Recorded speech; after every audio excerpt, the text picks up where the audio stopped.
All right, Stephen. Now we got this matchup against Cincinnati. And this is prime territory for Nick Saban to be telling his team, let's not listen to the rat poison, because they're going to be hearing for 3 weeks that they're going to blow Cincinnati off the map. And I give all the credit in the world to the Bearcats. What they've accomplished under Luke Fickell the last few years in building that program has been phenomenal. And you only have to look back 1 year to where they took on this aforementioned Georgia team to the wire in a Peach Bowl game. So they're certainly a quality team. I don't know if they're quite up to the level of Alabama to be competing in this playoff, but that's why we need to see this matchup. Your thoughts about the Bearcats? One thing for certain here, Mark, is that Luke Fickell knows how to win championships. I mean, let's be honest with ourselves here. He was on 2 national championship Ohio State coaching staffs. He was on Jim Tressel's staff in 2002 as a special teams coach, so he saw that.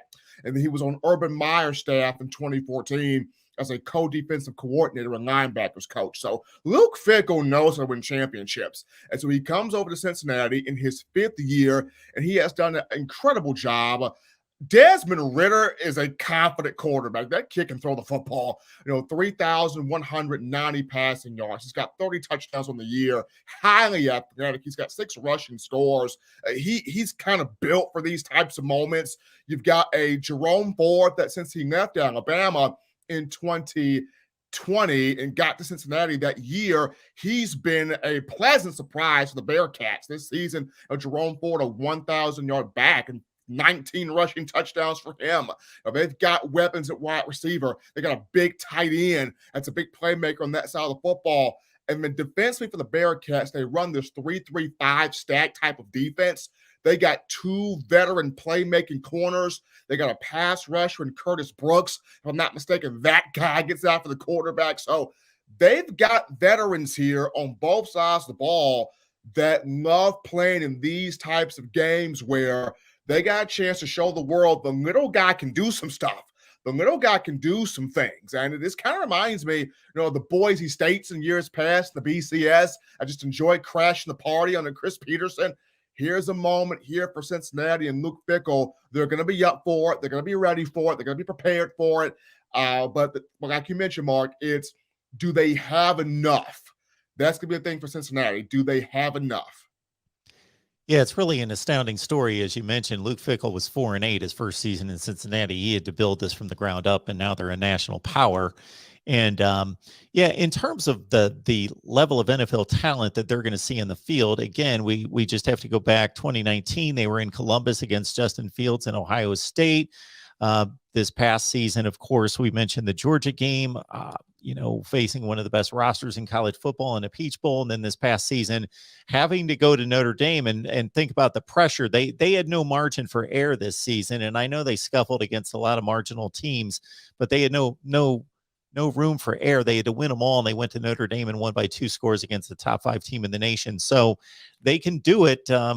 I don't know that they've faced this wave of talent, but it's going to be phenomenal to see. So, Stephen, of course, John Mechie's going to miss the playoff game. We know that despite the tremendous wide receiver room, it's not quite, to your earlier point, at the level of 4 first-round picks in the same wide receiver room as we saw a couple of years ago. It's just not quite at that level. So who's going to have to step up in place of Mechie? Well, Alabama's got 2 guys that actually play in that X position that John Mechie was in, and those 2 guys being Trayshawn Holden and Ja'Cory Brooks, the sophomore and the freshman, and got a chance to speak with both Bryce Young and Jamison Williams on Tuesday, and both of these 2 very confident in what Brooks and Holden can do. Both of these 2 guys do some of the similar things that John Mechie does on the field. Holden has a bit more speed at 6'3", 208 pounds, but Ja'Cory Brooks, I kind of compare Ja'Cory's freshman year to Devontae Smith's freshman year at Alabama in 2017 in the sense of Brooks just knows the moments when those big plays have to be made, and he knows how to come down with those plays. It's just like 2017, Jerry Jeudy and Henry Ruggs, they came in lauded with all the praise and the expectations and the joy around them. And quite naturally, they deserved it because of their skill set. But when the moment was we got to have this badly, the ball always found its way in the hands of number 6 for some odd reason. It always found its way into Devontae Smith's hands. And I kind of feel the same vibe here when you look at Ja'Cory Brooks. Alabama brought in 4 big receivers in this 2021 class when you discuss Christian Leary and JoJo Earl and Ajayi Hall and Ja'Cory Brooks. And of the 4, Brooks didn't get a whole bunch of attention. He kind of popped in here late. But when you watch him play, the route running, the hands, the body control, the balance, but the ability to recognize this is a big moment and the ball's got to be in my hand. He has all of those types of traits.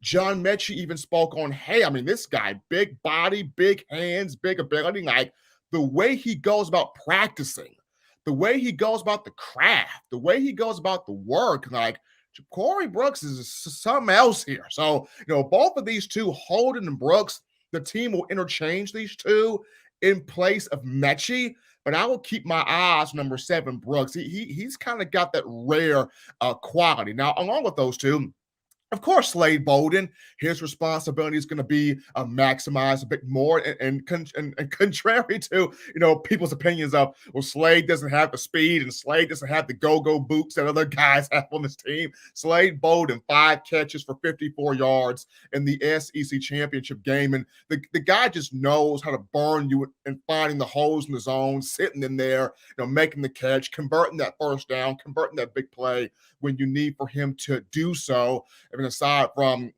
Bolden, you got 2 tight ends in Jaleel Billingsley and Cameron Latou. And more so Jaleel Billingsley, I think it's time for Bill O'Brien to kind of reaffirm him and reestablish him as a weapon in this offense. I know early on in the season, Jaleel had some off-field issues. He and the coaching staff butted heads a little bit, but they're fine now. The relationship with Saban's fine now. The relationship with the staff is fine now. Jaleel's had some issues with a few drops here and there, but he has shown the ability to be a team player. He's been throwing some great blocks, springing Jamison Williams, John Mechie, and other guys up and down the field for big plays. So as you get into the playoff, I think it's time for the staff to reestablish, reaffirm Jaleel Billingsley. Hey, man, we trust you. We know you're a big-time deal. We know you're a big weapon in this offense. We are going to get your confidence where it needs to be and going to you and getting you the football. To Stephen's point, Slade Bolden, 10 yards per catch, so he's not a blow-it-off-the-top defense, Jamison Williams type, 21 yards per reception, and we see the ridiculous highlight plays from Jamison Williams each and every week, but Slade Bolden with 32 catches, and Ja'Cory Brooks only caught 5. Check out the end of the Iron Bowl.